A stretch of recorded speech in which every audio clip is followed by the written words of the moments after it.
So this is a review for MidTen Bipod, extendable. So looks like there may have been some damage in shipping. Comes with a manual, spare nuts, Allen wrenches. Let's see. So visual inspection, there is some scuffing of the paint on the nuts. I don't think the shipping would have been responsible for that. Let's see what else. Oh yeah, looks like it may have been a used unit. See here, the paint wore off when somebody tried to extend the legs into the working position. Alright, hopefully it's not a defective unit. This part seems to be, no, there's also some minor paint wear. So it's okay. Let's continue the inspection. Well, I think with the exception of those two minor points with the nuts and the indents, everything else looks unused. So this works as expected. Click, nice positive click, strong spring, retracts perfectly. Let's see how it mounts on the arm lock.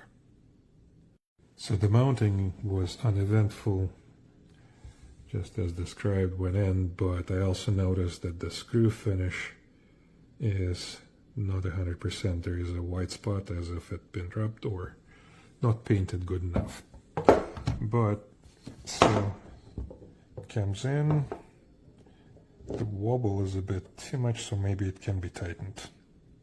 So yeah, otherwise it works okay. With this lever you can lock it and unlock it, which is nice. And then by pulling on the legs down, you can then fold it up or down. Again, it works as is, a bit stiff on the leg pulling.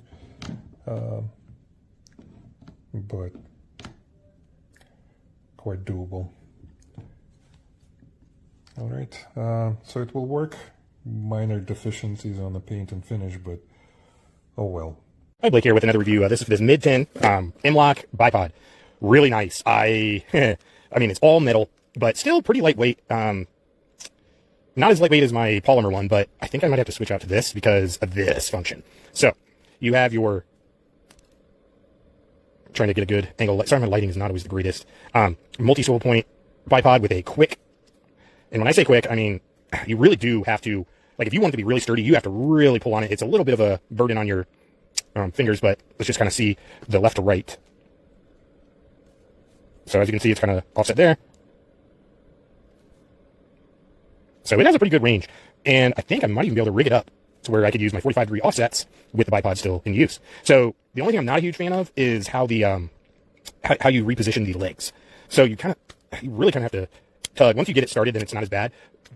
So I guess it's kind of a double-edged sword because when it is locked in place, it's not going anywhere. Another really cool feature, you just pull out to extend them, click to close them.